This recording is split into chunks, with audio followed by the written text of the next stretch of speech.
Hi everybody, and welcome, and thank you so much for your patience in getting upstairs. It's great to see you all. And we today are joined by our lovely partners, starting off here with Jaden from Fundamentals. We have Nathan, who you just met from Wix. Mark from Cresco Data. And also Anwar from Synapsys. So I'll just give them a brief moment to introduce themselves, introduce their organisations, just so you're aware of what the context is. So good morning, everyone. Again, thanks for being here. My name's Jaden from Fundamental Consultancy. We're really happy, well, I'm really happy to be on the panel today with these guys and this lovely lady. Fundamental Consultancy does content marketing for all of you guys, if you wish. But we work with any brands from developers all the way through to restaurants. Content is a very important part, which we'll talk about a little bit later. But yes, we work hand in hand with each one of the pillars that you'll see on stage. So I'll pass it over right now. And despite his Australian accent, he is based here in Malaysia. Quite a very Australian panel, sorry for that. I mentioned who I am, but Wix, hopefully you all know who Wix is, and you've had some interaction with us. We're one of the largest web platforms globally, make up around 10.5% of the internet website traffic in the world, which is, we're very passionate about. 230 million users, and we're helping businesses scale and grow.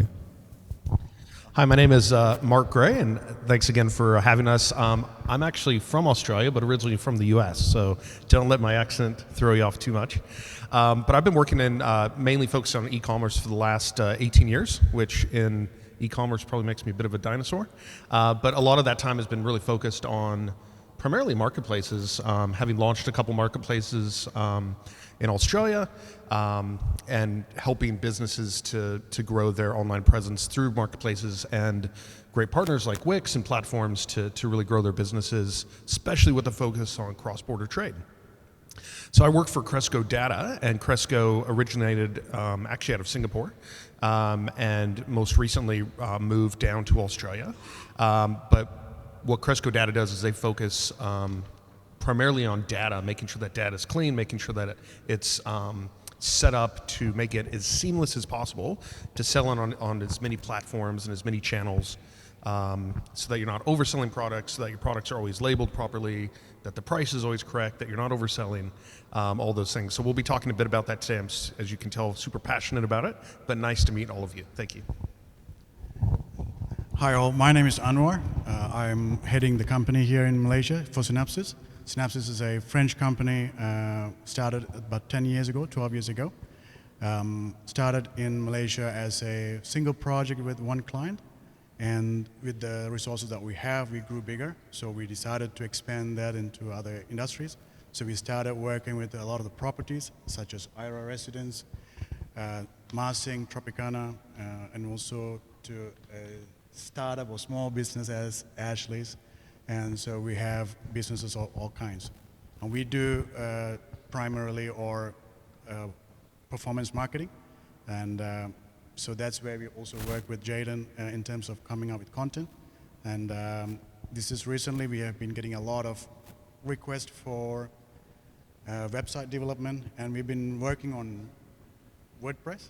And we had a lot of challenges internally because we didn't have the skill set to manage them. So that's where we came across, or we built a website, and then we saw that how easy it was. And so we reached out to Wix, and then this is how it all happened.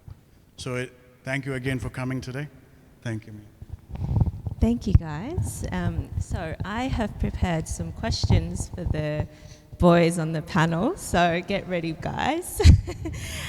So to start off with, I wanted to ask you, why is content important for business growth?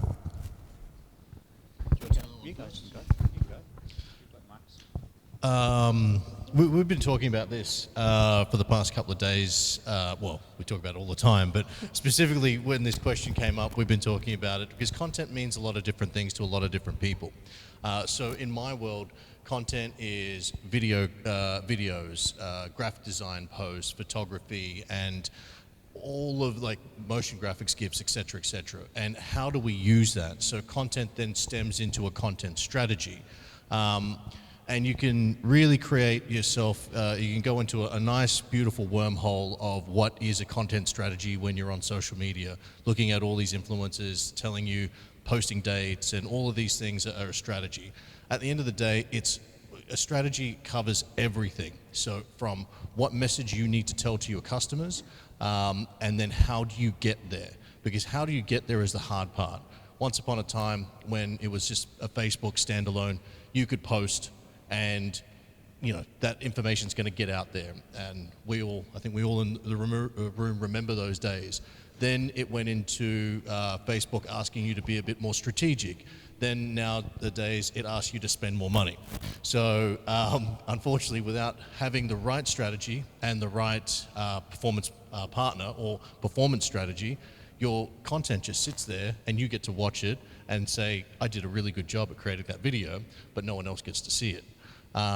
So content works, you need to have the right strategy, but then you also nowadays have to have the strategic partner, but then platforms as well. Very, very important to get it onto the right places, but then again, going into retargeting, and that's where your data comes in. So unfortunately, it's not as easy as just putting up the content and then just sitting back and waiting for your leads to come in. It just goes, you've got to do so many other steps to make sure that your content's working for you. Thanks, Jaden. I wasn't planning to go across the line, but I just had a thought too. See, for me as well, in addition, content is really, what is the content that is being delivered, and it's really, really critical to engage with people. It's all about engagement, and that's what content needs to drive. If you think about it now, there's just so much content, whether it's social media, TikTok, everyone's globally has TikTok. I know in Southeast Asian region, there's a lot of other ones, Baidu, what else have we got? There's a lot of other mediums.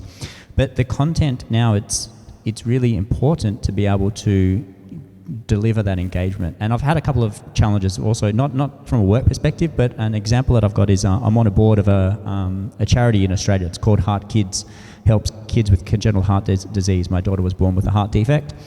She's all fine now, but it got me involved in the organisation. And every year, they have a big event, right? We try to get people to come to the event because then people donate money to the cause at the event, right? So the more people that come, the more chance we have of raising more money. And the critical thing that we've seen in the last couple of years has been an increase in the amount that people are giving, which is great. However, there's been a decrease in the number of donors, which is the problem, right? So yes, we've got the same amount of money coming in, but if we can get more people and more access, then we're raising more money. And what's driving attendance is the content. So who can we get to come to the event to speak? What is the content that we're getting for people to engage with prior to the event to get them to commit to the event? And we're seeing a big difference by changing the content to actually make people want to arrive.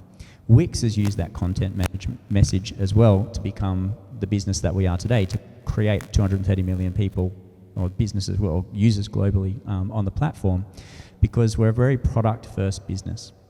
And we've created our content strategy across the years to drive growth by showing ads that display our product in very simple forms. Most of you have probably seen a Wix ad that's been in your feed at some point in time. It's very product-centric, right? And even our ads, our Super Bowl ad, for example, which we did in 2014, which was the first time that we sort of stepped into that at the Super Bowl in the NFL in the US, the big Super Bowl ads where they cost a lot of money. It was a big risk for Wix to take that, and we did an ad, and the whole thing was showing the content, the product journey. The content was really important. We noticed that one of our competitors, Squarespace, who happened the following year to do an ad as well, like we were the first to market, they did it as well. It took them 26 seconds in the ad to actually show the Squarespace product on the ad. So being specific about your content is really, really critical in order to create that engagement and create that understanding for your customer. So that's something always to think about. It's a very long-winded answer. I can add on something. So I would like to add on a couple more things on how I get a question from a client perspective. Every time when we want to run an ad or campaign for the customers to run the ad, we struggle to get the right images, right copy for running the ads. And it's always a question because you know the business well. And we as a performance marketer, we know how to get you those results. But what we always struggle is to get the proper images, like how your product is being showcased properly, and how do you explain your product or service in the right way to the audience that you're looking at. And so content has got really, even with the chat GPT, trust me, we tried that, it doesn't work. I mean, it works, but you get some ideas to it, but then after that you still have to get people like Jaden's team or someone else to do this kind of stuff. So I think the importance is really important. And I think the panelists touched on a really good point here, is that there's a really great synergy between having the content and the content distribution. So on that note, I'm going to ask the next question over to Synapsys, Anwar. In terms of a paid advertising strategy, how do you determine the most suitable platforms and ad formats for a paid advertising campaign? And secondly, what methods do you use to optimize ad performance to achieve the best possible results? Well, that's a tough one. So there's no single answer to it. Everybody has a different business or a different need. We can take a simple example. A restaurant, they need people to come to their restaurant or to their business, which is targeting companies or people around the area. But you have services or traders who are selling stuff that is probably the whole of Malaysia, or Malaysia and Singapore, or the entire world. So this is where you need to look at what is the target audience, where they are at. So in this case, for the restaurant itself, we can take pictures of the food and the drinks, and then we can push them into social media. So then that would be the right place to promote those. But on the other hand, e-commerce business, they cannot be. So then you have a wider audience. Then you have to target differently. So it is case to case in this way. So we work with Ashley a lot, but Ashley's business is purely pull marketing. Someone searches a training keyword, that means it shows up. So to answer the question, there is no specific platform. It depends on the client and the requirement. So Facebook or Instagram, social media is more towards push marketing, and a lot of the search ads are from Google or Bing. Lately is coming up, and those would be the one. And for B2B, mainly would be LinkedIn, but LinkedIn has a very specific targeting. So the second part of the question, how to optimize them. So this is one of the good things about digital marketing. You can actually evaluate your progress, and then you can say, hang on a second, let's take a break, let's see what's happening, and then we can say, okay, the targeting is wrong because you're targeting the wrong audience, so you can do that. Or you're targeting the wrong location, you can do that. Or you can say you're spending not enough, you can increase that. So all that can be done. So the optimization comes along the way, but it takes also a machine learning period of 2 to 3 weeks, depending on the product and service that you're doing. I hope that I answered this. That's wonderful. Thank you, Anwar. And it seems like quite a saturated market. There's a lot of different platforms.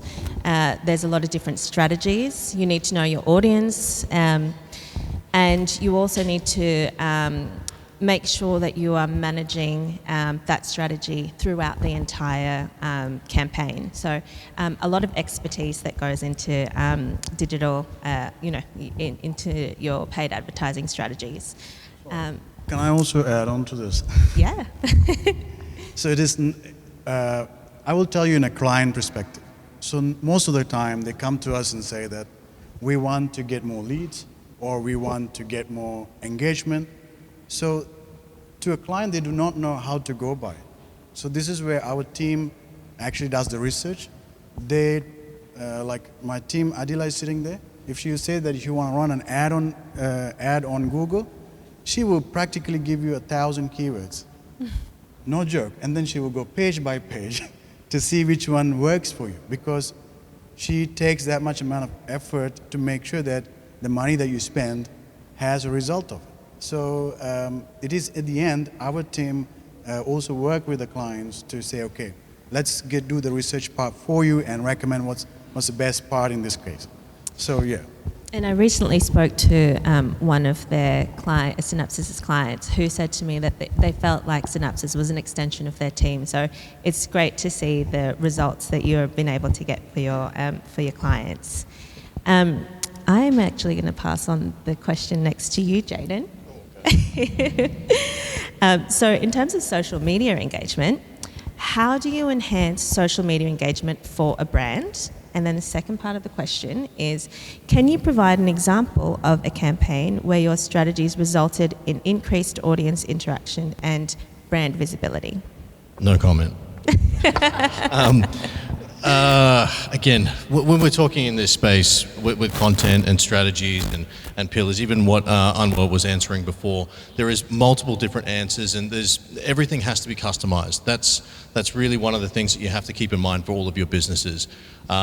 Just backtracking onto one of the things that Anwar was talking about, also, what pillar do you use? Do you use TikTok? Do you use LinkedIn? Do you use whatever? Sometimes the answer is actually everything, because you have different messaging and different audiences that you have to speak to. In some instances, when you've got high-level businesses, when you're dealing with clients that you're 10 million, as a conversation I was having earlier, then that might be more skewed towards a B2B strategy, which will be landing on LinkedIn, and then you have to have your data collection correct, so then you can do your retargeting, and that's where these guys, having the right platform partners, it's crucial. But then when you're talking about a B2C strategy, which also then goes back to data, etc., but is it a younger audience, which might be more TikTok skewed? So your content has to be done in a way that they're going to engage and understand it. Or is it more Instagram, where now Instagram's becoming more of a mature audience? So then there's a different way to talk to that particular audience and a different visual approach. So again, it's a multitude of different strategies that you have to apply depending on what your KPI and your target is. Coming back to this question, which now I've talked my way out of that question. The question was, sorry, ma'am?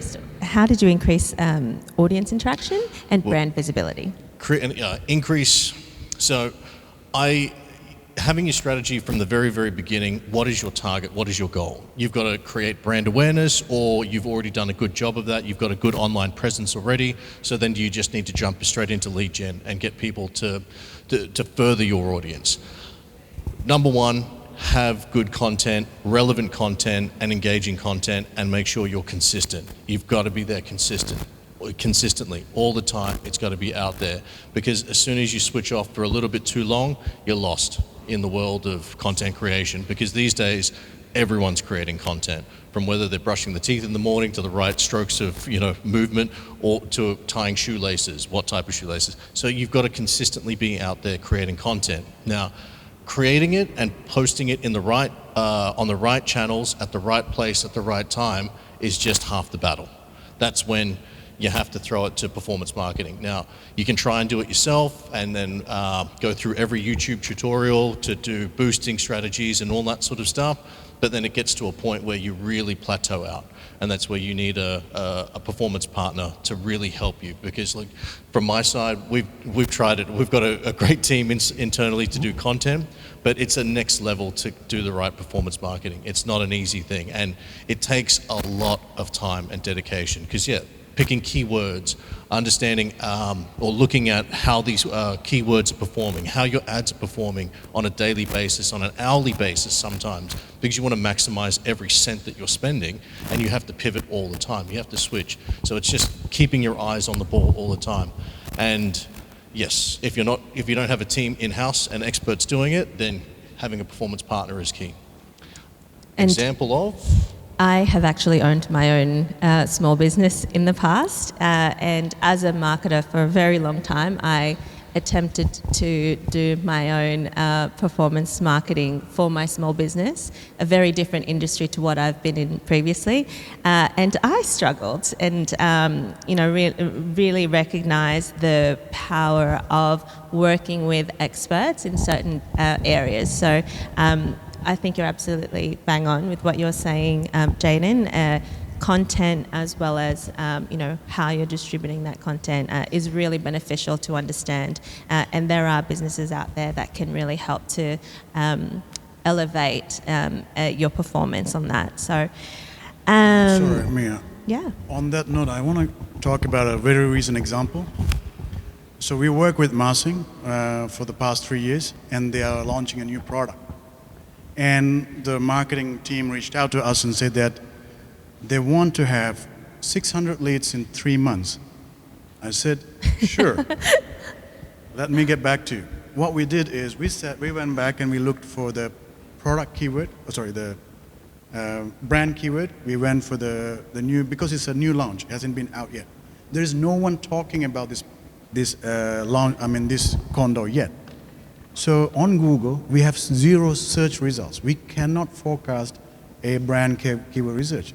So we said that you have to get some contents to promote people to search for the keyword to get that. Otherwise, there is no one knows about it, no one is searching. So that's where we look. Do you have videos? They said no. Do you have virtual videos? No. Do you have images? No. So what we had to do was we had to take the 3D design models that they created and then create like a few seconds video to get this hype going. And then we could get some brand, traction on the Google. So again, without Jaden, we don't exist. And that's a really great point, actually. The difference between demand generation and also lead generation. If there's no demand, it's difficult to drive the leads that you need. So that's a really great point, Anwar. Did you? Yeah, I wanted to add on to that as well. It seems like we're patting each other's back all the time, but it's not. It just naturally that it works that way. But Anwar and I actually met when I was representing the client on a property partner. And I jumped in after the property partner having a social media presence-ish for about 1.5 to 2 years. Basic content, thought they had the strategy down pat, and they were spending a lot of money on performance marketing. They were getting leads, no doubt about it. Hundreds of leads every couple of months, it was all coming in. But quantity versus quality, no quality at all. They were just about to shut it off to say that this is all rubbish, it's all smoke and mirrors, we don't understand what this performance marketing digital world is. We sell condominiums, we go through agents, but they have a sales team. But anyway, came in and we just went, we pushed it down and we said, look, we've got to do content. We created a large amount of content, and then I got a good call from Anwar and said, let's do your performance marketing correctly. And I thought, look, we'll give this one more shot, right? I'll try and get it past. He sends me this big budget, and I was like, oh, come on, man. No, I'm kidding. And budget was manageable. But then I managed to get it approved, and then what we saw it took 30 days, right? We got to get some traction out there. But what we started to see was less leads, to be honest. But when we started actually calling them, we were getting sales from them. So it's the quality versus quantity. And what we understood from that, and going through the data and looking through all of the reports, it's just really channeling down and filtering out who we're talking to. Because when if you're selling something of a high value, sure, people might just click and register, maybe sometimes accidentally, but you've got to be able to filter that out. And that's where good performance marketing comes into play. Excellent. And that's a really great point as well too for business owners in the room. So I wanted to give you guys something a little tangible to walk away with. So I'm going to ask the next question over to Nathan. Nathan, what are some of the levers an SME, a small business, can pull to drive scale online? Thanks, Mia. So I've been in retail and e-commerce for a long time. So I started my career in physical retail stores and managed them across Australia. I had 30 stores for Sony. Then I moved on to the supply side, and I worked in DVD, which is obviously a declining industry at the moment. FMCG, I worked for PepsiCo, and then I moved to eBay in e-commerce. So I've and then payments, and then here today, that's my journey. But it's sort of been quite transitional from that perspective. And throughout that journey, I've seen, how do you get people into a retail store, and how do you get them to buy something, and then moving on to digital environment. It's very similar, whether an e-commerce business or a services business. I sort of came up with these 5 forces of, I call it retail or online. It's not really my idea specifically, but it's sort of just how I've formulated the concept of it. And the first thing in terms of these 5 areas or 6 areas is the first one's awareness. You know, how is someone aware of you as a business? And that's really important to drive the awareness. So, okay, I want to buy a t-shirt, for example. I'll use a physical store. I want to buy a t-shirt. It might be a running shirt. I talked about running before. There's an awareness of a brand. Okay, the next is traffic. How are we driving traffic? What are the levers within traffic that we can deliver, whether it be online? How do you get people to come into your physical store? The next becomes conversion. So once I'm there on your site or I'm in your physical store, how do you buy? What's going to convince me to buy something? Okay, the next important thing is basket size. How do you get me to buy something else? Okay, because if you're in the store, when you think about it, when you go to a grocery store, they've got all the little stands everywhere with sales happening. They don't want you to just buy one thing, they want you to buy 2, 3, 4 things. So if we can increase basket size, and that's applicable even for services. So if I've got a service business, we've got physios in the room, if I'm booking a physiotherapy session, if you can sell, you know, the rollers, foam roller, or if you can sell, you know, pressure point devices and so on and so forth, it's upselling, right? It's going to increase your bottom line. Then the next stage is frequency. How do you get me to come back?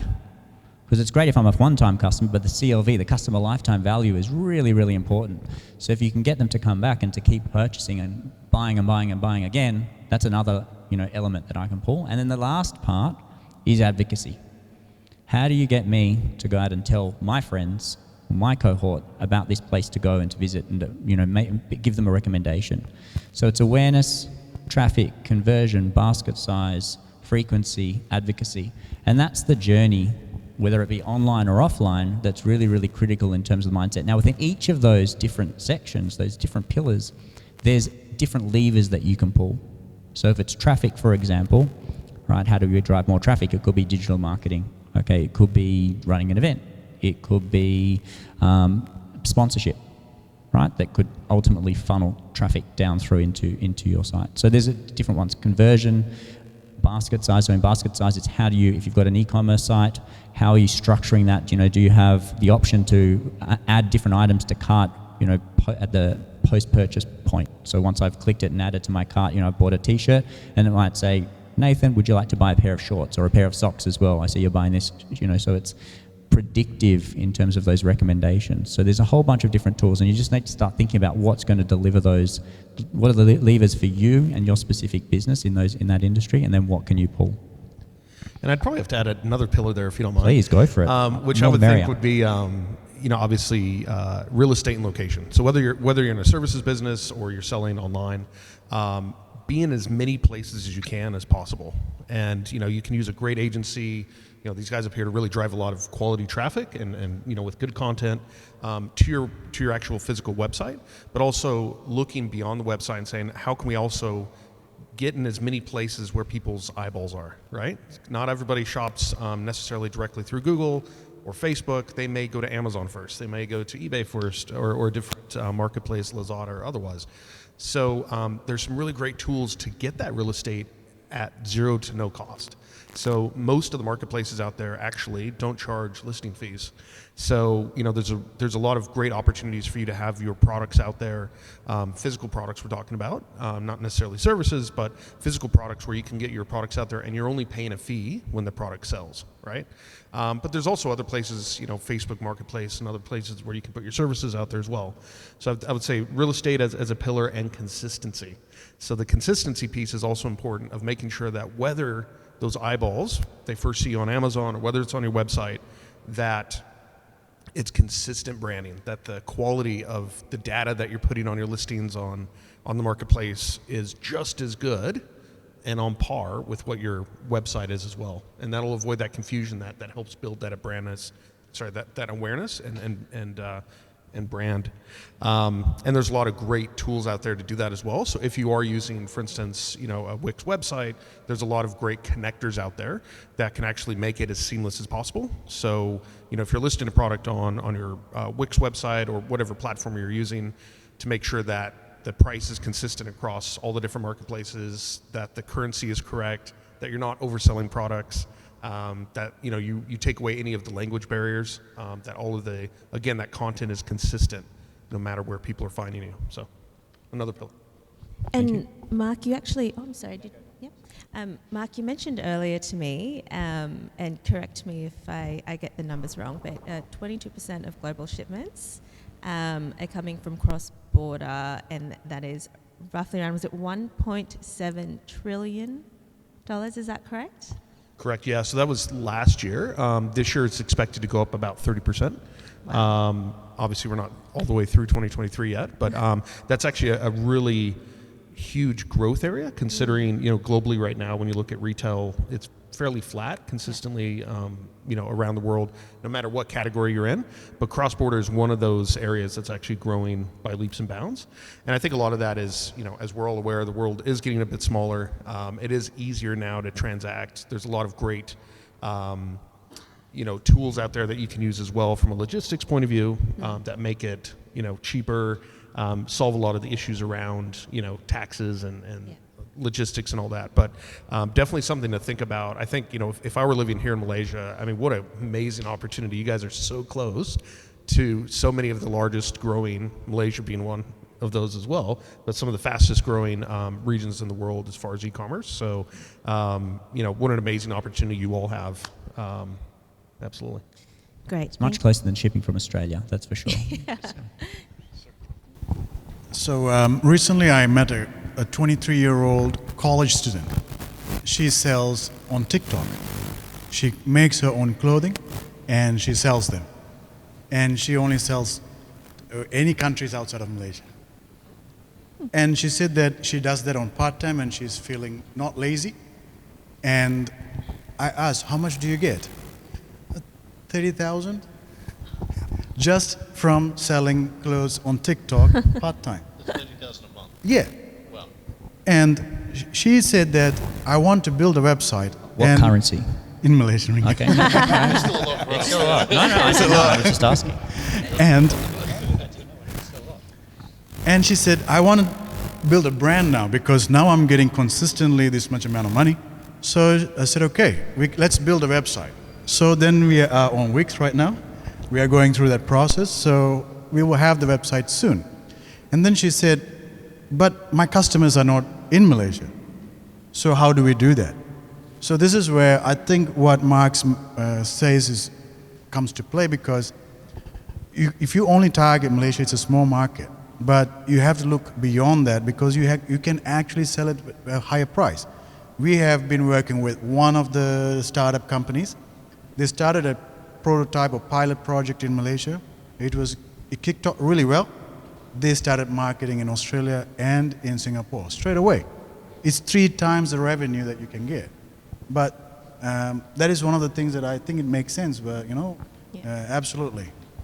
I think that's incredible to see how technology can actually help you to get in front of different audiences. And on that note, I wanted to actually ask Mark, what is the best way and what is an easier way for a small business to be able to actually launch or gain an audience overseas, internationally?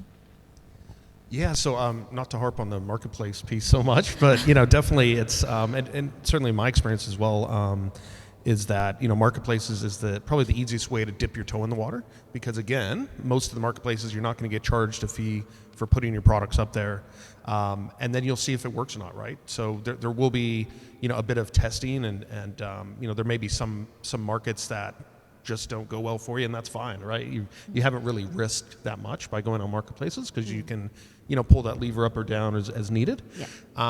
And then the second thing obviously is having a platform, website platform that gives you the flexibility to be able to expand globally as well, right? There's a lot of great, I happen to know one sitting here as well, Wix, but there are some great platforms out there that do enable you to go international very seamlessly.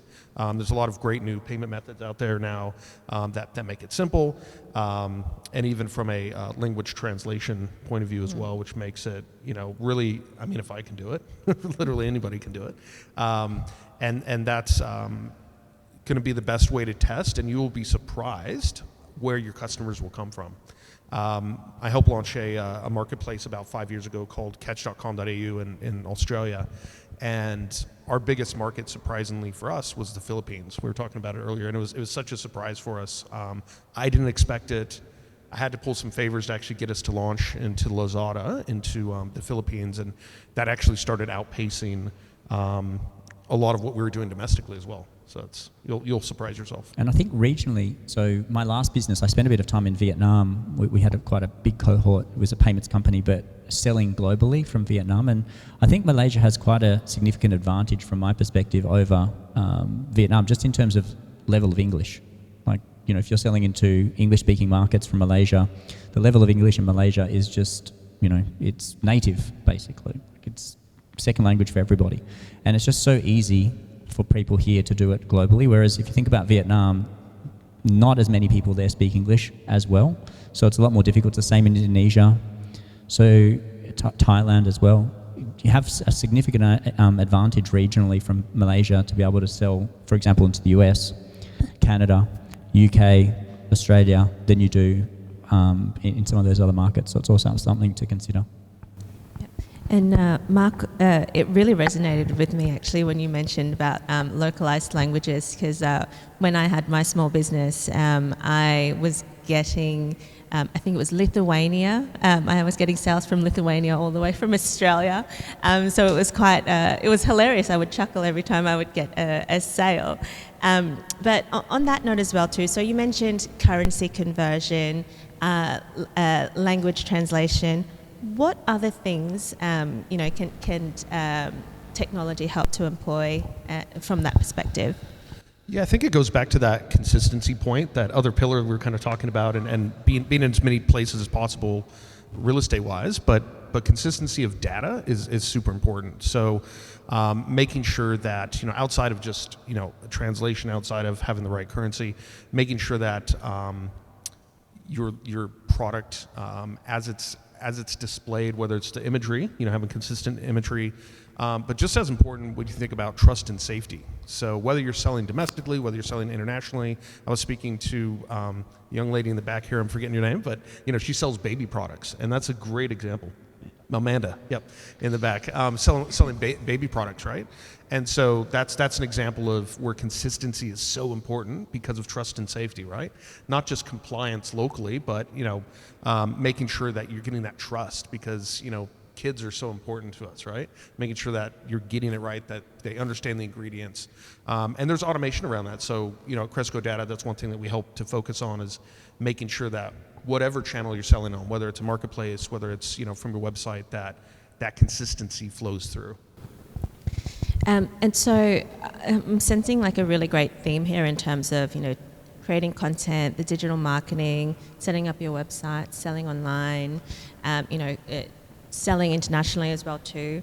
I had a question actually for Anwar now on that note. So what does an end-to-end digital journey look like for an SME? Thank you, Mia. I'm getting all the tough ones.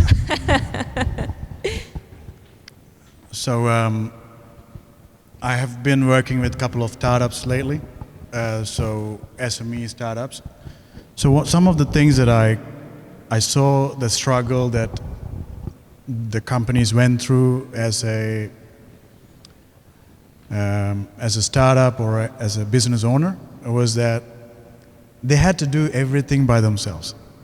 They had to sell, they have to market, they have to deliver, and it was a real struggle. So I asked one of the owners and I said, can we do the marketing bit for you? So they said, sure.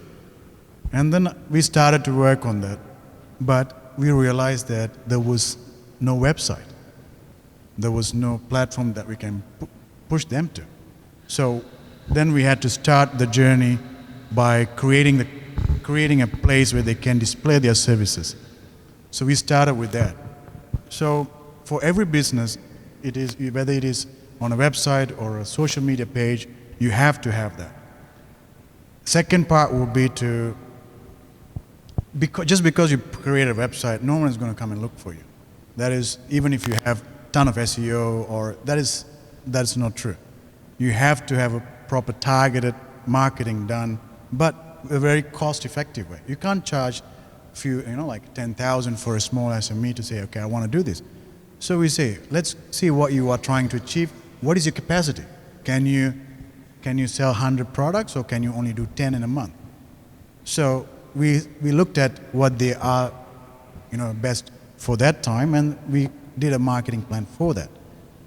And then they started growing in this way. So to answer, there's different ways to start them, but I would say to have the digital presence, to promote them, marketing is really crucial, whether you do it on your own or whether you use an agency or use your friends or family, like someone you know.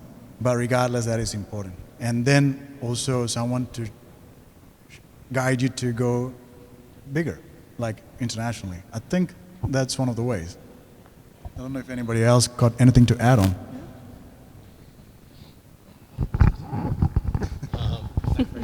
No. No? Great. And the next question is for Mark. Mark, what technological advancements have played a significant role in shaping the e-commerce marketplace in the last few years? And what are the type tools that you would recommend? Sure. So, and I think this kind of goes back to what we were talking about a little bit earlier, as well as on the content side. But I think we're living in such an amazing age, as far as I think the biggest is probably apparent to everyone here is social media, right? So the ability now to sell not only services but physical products across social media platforms is pretty amazing, and that's something that's still fairly recent. I mean, 5-6 years ago, when Facebook Marketplace first launched, was quite a changed a lot of ways in which I think shoppers were engaging with products and services and brands in particular. And then when you fast forward to today with TikTok, Insta, you name it, depending what region you're in, it's pretty amazing what you can do out there. So I think that's probably the number one thing, is the diversity of how we can sell products. And then from a technology point of view, whether you're looking at somebody like Cresco Data, who I'm representing today, or other services that are out there, I think the automation side is key, and that goes back to that consistency, right, of product data. So there's a lot of things that you can do internally when you're just starting out, just using FTP feeds, or trying to automate things, and then as you grow your business, you can talk to somebody like Cresco Data that has that automation piece that can sort it for you, no matter whether it's one of the 90 channels we support or all of them. Just a quick question: is shopping vloggers a big thing in Malaysia, where you go into store and there's someone who's vlogging and they're pulling out, these are the latest clothes, and showing everyone on their vlog? So in China, that's a really big thing at the moment. Like, there's huge channels and people, like really popular influencers, and they're creating content when stores drop new merchandise for the new season. They'll go into store, they set up a little camera, and then they start trying on the clothes and showing their viewers, this is what's come out, this is the latest gear, this is what I'm going to buy, and then they buy it and they take it, watch it. And sometimes they do it interactively, who's going to vote what I should buy. But they've got millions of followers on TikTok, and it's really big. I've seen a couple of them in Sydney recently. It's not as prolific, but I just didn't know if that was something. But again, it just goes back to that channel, and also content is really key in terms of being able to do that. And so if you can sort of conceptually take that idea and how can you make that applicable to your business, not saying you have to go and vlog your new content, but it's just that engagement is really important.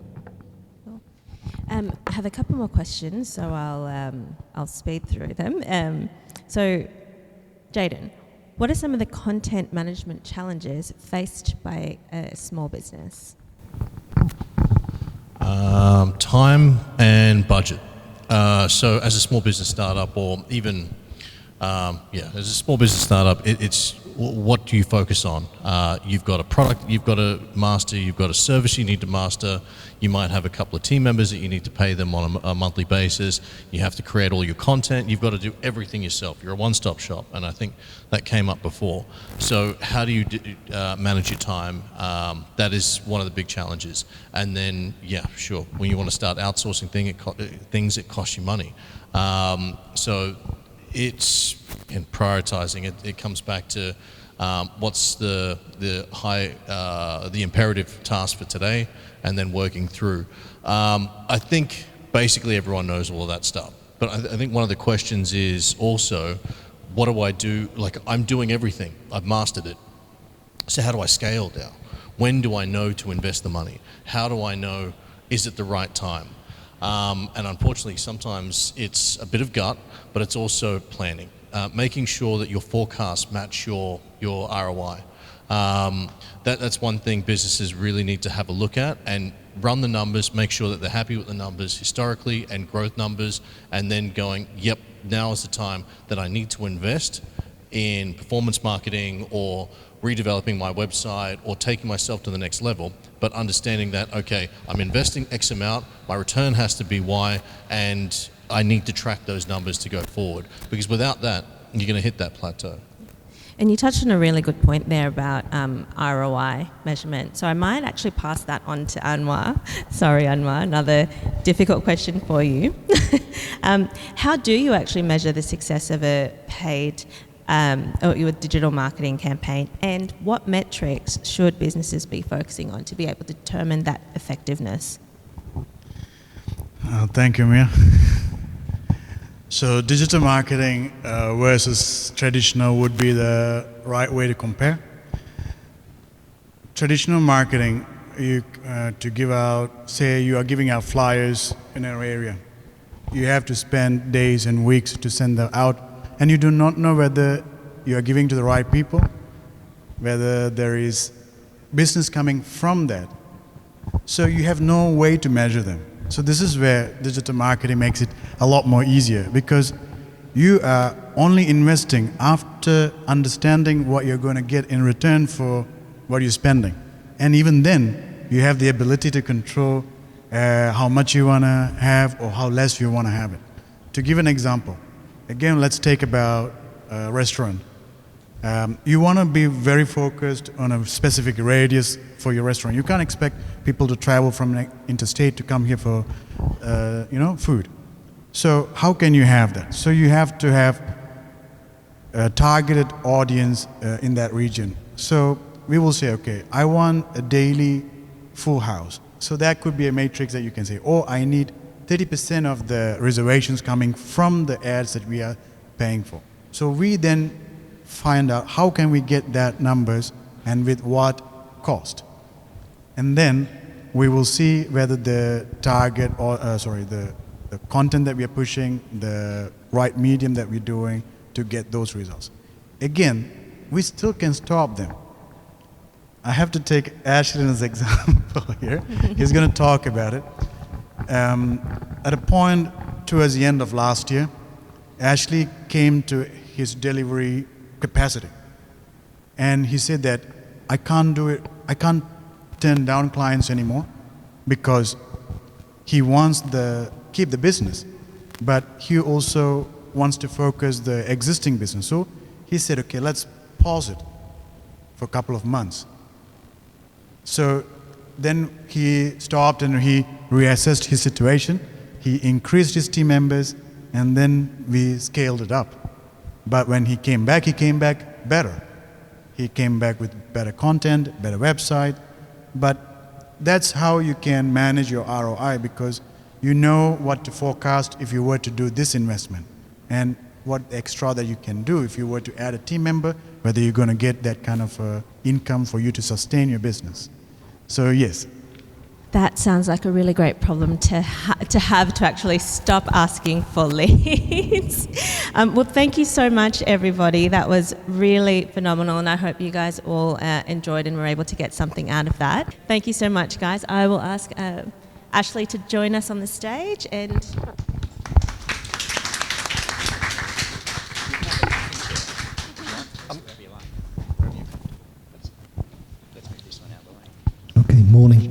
team.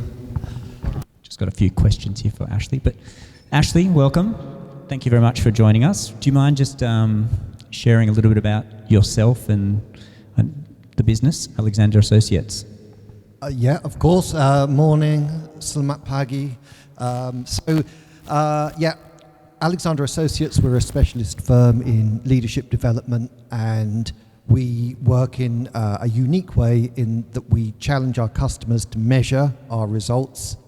So we deliver soft skills or human skills to achieve hard results. It's a British certified system. However, we were here just before the pandemic, and we have stayed here. So Malaysia has been a great host to us. We've been enormously happy to be here, and we have worked with Synapsis for the majority of that journey, and now with you. Thanks, Ashley. And you've been in leadership roles yourself for a long time, and obviously have taken those learnings and brought it to the business in terms of training and helping other businesses and other people become better leaders. You've also developed your own system, the Leader System, yep. LEDA, if I'm not mistaken. So can you just share a little bit about your journey of leadership to being a CEO, a little bit about that, and then also what prompted you to develop the Leader System as well? Sure, of course. So I work in the training market, and I really dislike training, which is true. Because I came from the other side of the line, right, where I was an entrepreneur running businesses, and so when training companies came to me, I could see why it was good for them if I signed up, but not for me. So then I started working, I moved from London, and I was working from Singapore, Malaysia. We had offices in Bangkok, Shanghai, and in Beijing for I was representing another client. And what I saw was this, that there's a systematic way that you can guide for problem solving, you can guide and coach teams, and it's so learnable that it is much more effective if you equip managers with the skills themselves. So our model became to give that skill set, 5 steps, very simple, 5 skills, 5 steps, done. And that's kind of how we grew. So I say I'm not a native trainer in that way. So I think we bring something fresh to it. And I guess probably the biggest change is that we use technology as well. We have our own platform. So we train leaders, and then we put them on the app, and we watch their progress against whichever metrics matter most to their company who are sponsoring the training. So you've kind of stolen my question a little bit, but that's okay. That was perfect. Okay. See, we read each other's minds. It's going on here. So you mentioned technology, right? And you're not a trainer. You obviously weren't from a technology background as well. I'm assuming you were not a developer.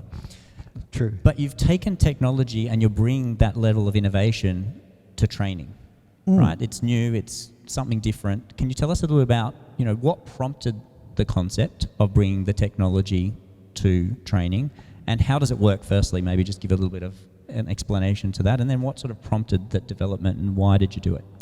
Okay, so it's called the Leader Next Level app, and this is what happens. We train people how to solve problems and how to either increase revenue or reduce wastage. That's what we do in a company. And there's 5 steps to it. So the logical thing was to have an app that can capture those 5 steps, and then over a period of time, it allows management to observe the impact of the training. And then we have to stand back and let management see, did we deliver? So we actually went through this experience last Monday with a major oil and gas company, and it all came down to, did the system work and did the staff increase profitability for the company? The first one came up with 25,000 ringgit savings a month through the app, projected on the screen. Was like, good, 25 a month, we'll take that. The next one came up with 400,000 in savings for that company. I thought it was going well, and the next one came out with 650. It's like I'd scripted it until the final one came up. And I say it's a major oil and gas company, you'll know them. And the final one, on one manager who had coached in the leader system, had applied the system with his team. He has a large portfolio of offshore, and in that month, they had made a saving of 3.9 million ringgit. So 4 employees, and we went over the 5 million ringgit mark. We're rehired. We're happy. No, that's amazing. Such a great result. And what I really love, though, is you're taking a process and you're taking technology to support it. And now, that's essentially what we talked about before with the panel. It's all around process. How do you apply that? And what I want to touch on now is implementing technology and process, and how you've sort of viewed growing your business from the same lens that you've just sort of applied, through your solutions that you've developed, through the Leaders program. How do you then apply process and, to your business to deliver leads to help you scale to where you're at today? So maybe just start with, where did you start and where were the leads coming from, and how have you shifted to where you're at today? Sure, okay. Sorry, I should say, I'm not feeling great today. Yesterday, I had a very rare day off, I think, and I was in bed feeling sick. And my wife said, there's no way you're doing that panel tomorrow. I had some seafood the day before, and the seafood won. I think that's it. She said, there's no way you're doing that panel. And I can honestly say, I said, there's no way I'm not doing that panel, because Anwar and the team, Synapses, really have transformed my business. So the reason I'm the smiling Matt Saleh is because business is good. So I knew from the start, having been a consultant before and run businesses, that if we didn't have that online presence, there's no way that we could network into these places. So we tried 3 other companies first. We tried 3 other companies first and got mixed results, but we didn't get the result. So what were some of the results that didn't really work for you? Actually, it goes back to what the panel were discussing. We got a high number of leads. So the metric that other digital marketing companies were using was the number of leads. My experience as a small business owner is lots of leads may be a very, very bad thing. It really can be expensive. You can spend your whole day wasting time on what we call them tire kickers, people who go just to kick the tires of a car, but they're never going to buy it.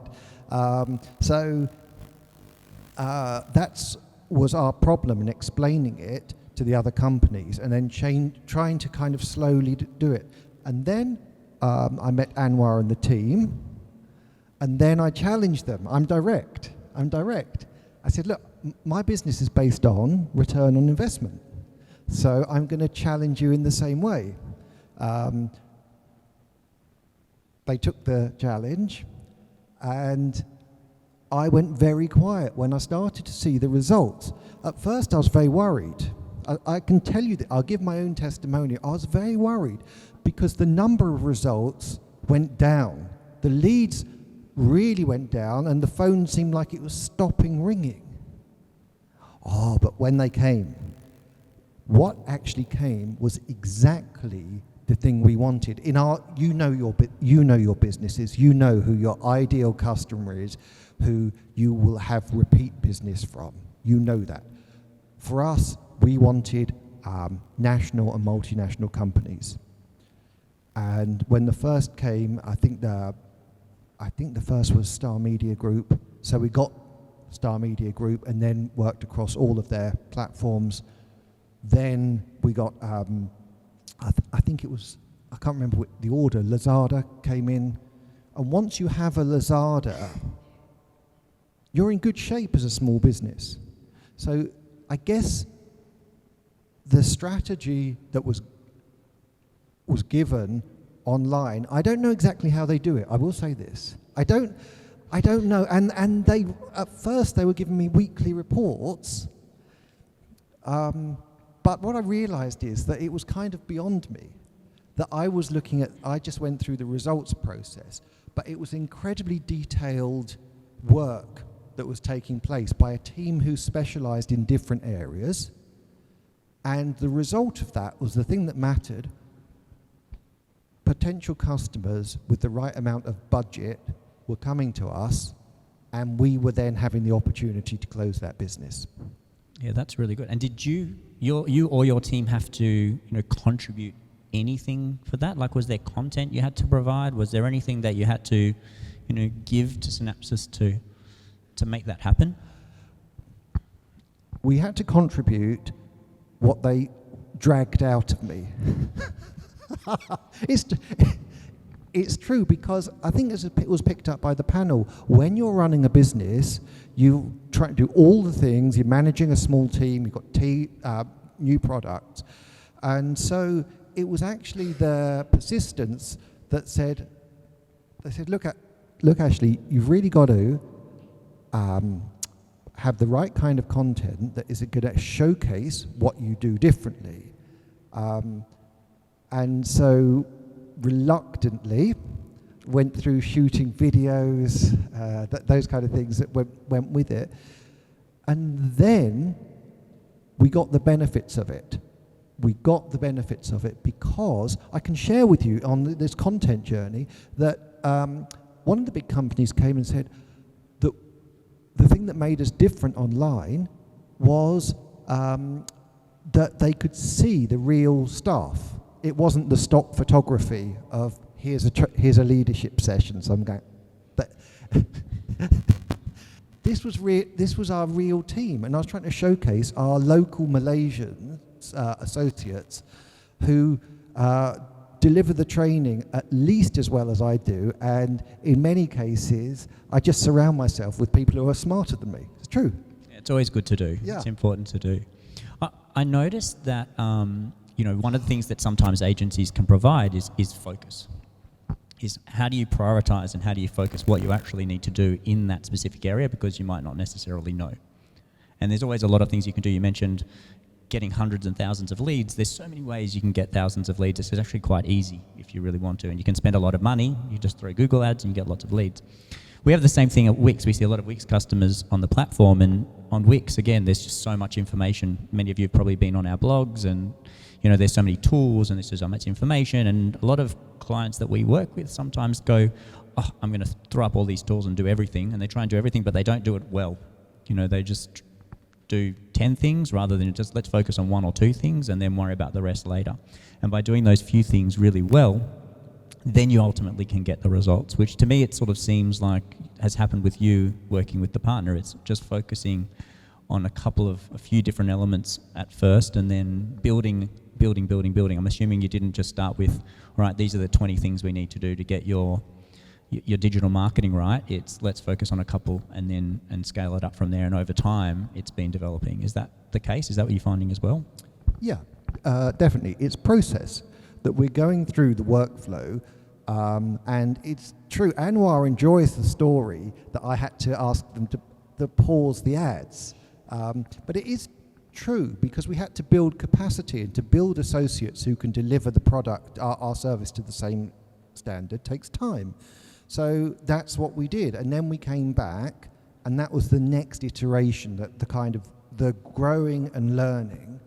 And I am of an older generation, so I'm not digitally native, and this is where I learn from the team. They I don't even know what I don't know. That's the case. So we get the guidance on how to do it. I know what the result needs to look like. So that's where we get the guidance. And someone else mentioned that Synapsys felt like an extension of their team. I don't even think of it in those terms. I just assume that they are an extension of our team, because all of our revenue, I think I can say at the moment 100% of revenue comes from them. And we've now got clients, by the way, in Malaysia who are global clients, so we're now picking up work in Europe, in South America, in Australia. from it. So yeah. that's the next frontier, is that international expansion Yeah. and how to address that. Have you thought about the strategy around that yet, or is it just it's just sort of happening at this point in time? Well, in our case, we built a product from the very beginning that could be franchised internationally. We just didn't have the capacity to do it. So that would be our next level of doing it, so that we can run in other countries. And I think, as it happens, China will be the first, even ahead of Singapore for us, just because we have clients here who are also there. Yeah, that's exciting. Yeah. Good times ahead. Good times. Now, you've just recently moved to Wix, I believe, which is very exciting for me as well. You're on another platform previously, so although your wife also is a Wix designer, so you do have a bit of a connection to it as well. Tell me a little bit around the journey to move and what prompted it from your perspective, and why Wix? Why Wix is really, in the first place, it was put forward to us and examples of Wix sites. And I remember kind of Wix from a few years ago, and we didn't use Wix at the time because we were using WordPress, which we kind of had used in different ways since 2008, I think, something like that. And Anwar had suggested looking at sites that were built on Wix. And I don't know if you're probably all experts in this stuff, I don't know. But there's just this feel of it being more vibrant in some way. And I couldn't describe that our WordPress site felt quite static. It just felt kind of boring and older, and that it wasn't built for now, for 2023. So I listened to Anwar, and I said, let's go with Wix then. If you recommend it, it's a trust-based relationship. I can see the yield from that trust over years. If you recommend it, Anwar, we shall go for it. I then mentioned this to my wife, who said to me, she said, but Ashley, I have told you more times than I can remember why I use Wix, and you have ignored me. And yet Anwar has said a word, and now you're changing, you see, which is true. Which is true, because my wife, she's not actually she doesn't come from a design background. She does something for the, I don't know, expatriate women's meet-up for drinks society, whatever it is. That is not the society. Clearly you don't attend. that is not the society name. But she went on to Wix because it's more intuitive, and she's a very pragmatic person. She's a kind of get it done, get the job done. And so she was showing me, then you can just move it around here, and if it's like this, you can move that. And I thought, that's what we always wanted. And the barrier we had with WordPress was that everything is so rigid. It's a bit like having bricks and mortar that you then have to kind of knock it down and build it again. Whereas the Wix platform now, as I see it, I said, that's exactly what we want. So we're delighted. When I was asked to do this panel, I said, easy, because we are delighted, and our customers, it's put us, in their eyes, has put us ahead of our competition. Good. That's all I'd like to hear. No, look, from us, it's been a journey as well, in terms of that shift from DIY, where we have been, to be able to create more professional, in-depth sites. We focus very heavily on our SEO and also the security side of things too. Being a closed platform, it makes it a lot more stable and safe, and you don't have to manage the security to the same level that you need to do for an open source. But the SEO is a really critical one. A couple of years ago, that was a bit of a problem for Wix, and those of you who have been building on Wix and working with Wix have probably experienced that. And SEO is really, really critical in terms of, again, what we're talking about today, content and performance, and getting leads. And if you don't have that SEO capabilities, then you're in trouble. And when I say we've improved the SEO, it didn't mean a lot to me either. What does that actually mean? All it means is we've just sort of rewritten our pages at the back end so that it's easier for Google to crawl. And that's all we've sort of done. Because in the past, Google essentially trolls everything on the website, on the web, and then if there's links through to subsequent pages and information, then when you do a type of search in, it then says this is the page that you need to find. So we've just made our pages coded at the back end easier for Google to be able to crawl it and find that information, so that when someone's Googling Alexander Associates, or not that, they might type in leader training, your guys will come up first. Yeah. That's a good point. So I can say to anyone who's kind of from the SME background that my hesitation, the barrier to shifting, was this question of, is it going to impact my SEO or my kind of paid searches? And again, I kind of went back and asked the team, and they said, no, it won't. So I went for it. What I can tell you, my experience is, it has certainly had no negative impact. If anything, it's having a positive impact if you look at the number of quality leads we're getting. So it's a kind of double win. It looks better, and it's easier to use. Actually, that's a triple win, and we're getting better leads. So good, I would give it the double thumbs up.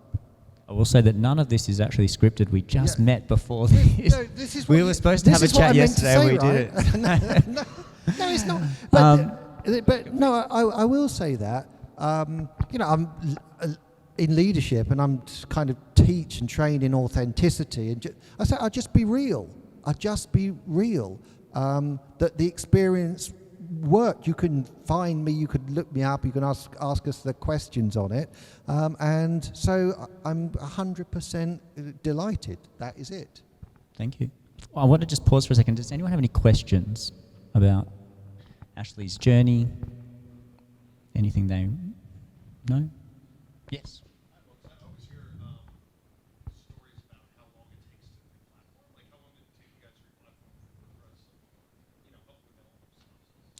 How long did it take us to re-platform? Now that is a new term for me. Oh, I'll steal it and use it casually. Oh, when I re-platformed. Anwar, how long did it take us? Yeah, 4 weeks. 4 weeks. Yeah, it was fast. So it was fast and it was seamless. That's what I can tell you. I'm assuming you don't have too many integrations at the back end, so it makes... But that's also important because it's about integration too. So you can now you can integrate anything. So again, a few years ago, there was a lot of challenges around integration into Wix and being able to plug in, whether it be Salesforce, HubSpot, even to anything. And now there's the ability to plug in whatever back end you have. Because again, we've taken that content management strategy approach. How do we use Wix as the skin to be able to manage the content, and then if you've got other elements that you can do it. But we also still have bookings, capabilities, e-commerce, and so on and so forth too. So if you need those, so for example, if Ashley wanted to sell a training course to the public rather than to just to corporates, he doesn't, but he could sell the tickets to the event through it. You can actually do a heat map even as well, so you can sell this venue with more expensive tickets at the front and cheaper tickets at the back, or vice versa, for those of you who like to sit at the back. So yeah, there's those options too. Hello. Hi. Sorry. Yeah. So my question is, how do you, the cycle of content development?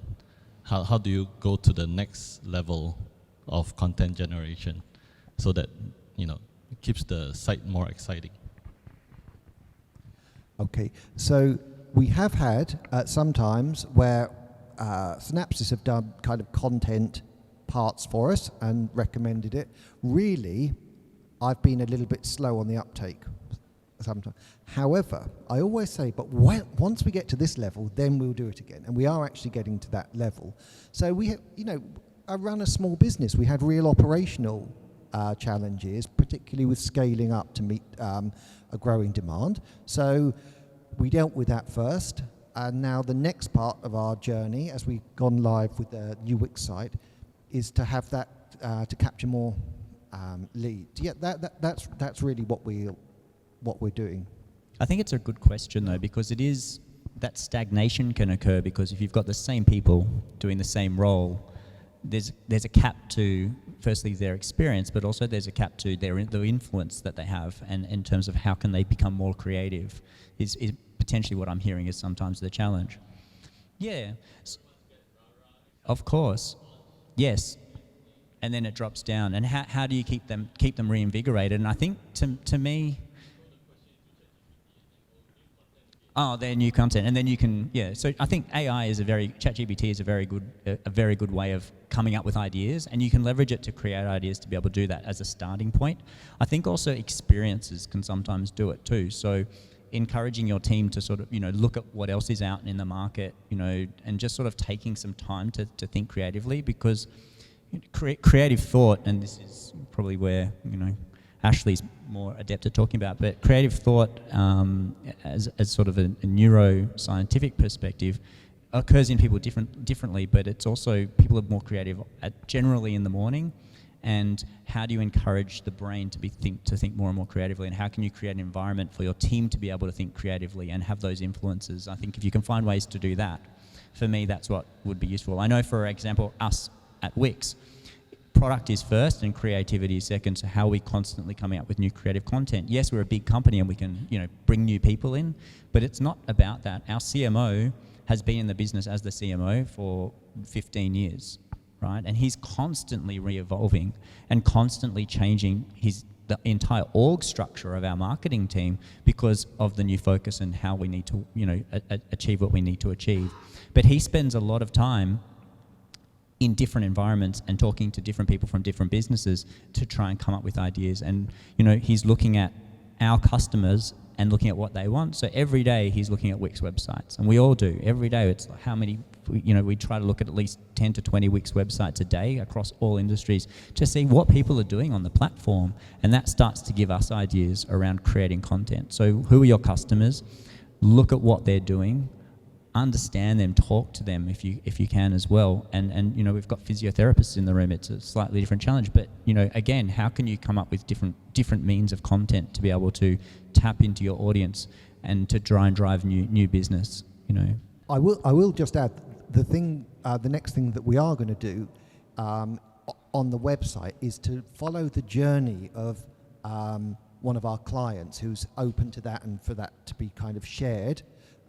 Just because there's this human nature, this interest in the human story. So that's our kind of narrative, because we can't come up with here's our training video today and here's it tomorrow. But people are interested, I think, in other people and seeing what happens if they've got a challenge and how they overcome it, which is great for us because it's naturally occurring content that we kind of just have to capture and show. So that's so I don't know what works in your marketplace, but I guess every business has some journey if you can attach it to humans. Oh, okay. Oh, no, was that?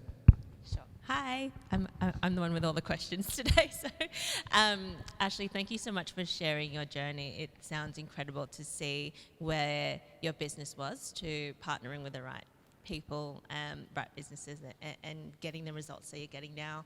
Can I just ask, what was your motivation and what sort of helped you to break down that barrier of actually testing another digital marketing agency again and actually giving it another go after having a few turns with other agencies and sort of not failing but not getting the right results? Yeah, sure. Our philosophy and that we train is innovation through experimentation. That you have to change something. It's a process. So the fact that 3 of the agencies didn't work out gave us, we didn't see it as a failure, we said it's new learning. So when we went then to the 4th agency, who we've stayed with all our time in Malaysia to grow our business, it was because we said, well, we've learned stuff from those other agencies, those other experiences, and we poured that learning in at the start, and now we continue to learn. So we say that in anything that we kind of we teach continuous improvement, right? So we have to apply continuous improvement, and then get challenged back. I should say that we get challenged back by. I almost called Synapsys our client. They're not, but they challenge us back and say, but you could be doing this, you could be doing this. Anwar actually came to my offices to sit down and tell me, please do a video. Make this video. And, you know, I am so glad that I listened to the advice. So I think that's it. It's knowing I have my own kind of small circle of expertise, but most of these things are way outside of it. So it's about that trusted relationship in that area. And by the same token, using Wix, I wasn't sure. And it's the thing that you said, it's not about the design, it's does it plug in and will it still give the leads? So we kind of tried it. That's it. We've tried it and it worked. And I haven't really thought about it since then until I was asked to come today. I said, yeah, all works beautiful, thank you. And I think there's also an element of grit and determination too. You know, Yeah. you're not willing to take no for an answer. Find the best way forward. Yeah, true. Which is important, Yeah, imperative too. Yeah, absolutely. To Yeah. to keep going, keep pushing. Yeah, exactly. Colonel Sanders, what's it, 99 banks that turned him down before he started KFC. Yeah. So that's a lot of grit and determination. Yeah, At least you found it in 3, so that's better. it's not bad. It's a good result. Yes. I just wanted to know the jump-off point to start spending money or investing money into performance marketing, because now you're smooth sailing, you found Synapses, it's your life partner in performance marketing. But going back to the first one that didn't work out so well, you're sitting there, you're going, okay, my business is going well, my business isn't going well. What are some of the trigger points for you to get into that mode that you have to invest money? And how did you judge your investment value for performance marketing? Okay, yeah, good question. Because of the nature of my business, I realize there's no way of getting found without people finding us online. Therefore, it's kind of an easy decision in one way. But as with my first business, I thought, hang on, once you go live, then you can have the same presence as others if you kind of have online, if people are finding you. So I saw it as just an exciting opportunity that we could come in to this marketplace and then deliver something different. And actually, you know, I monitor the spend closely and the return on investment, and it definitely added. All we needed was just 1 or 2 clients, but I don't want to say this in front of them. I don't want my billing to go up.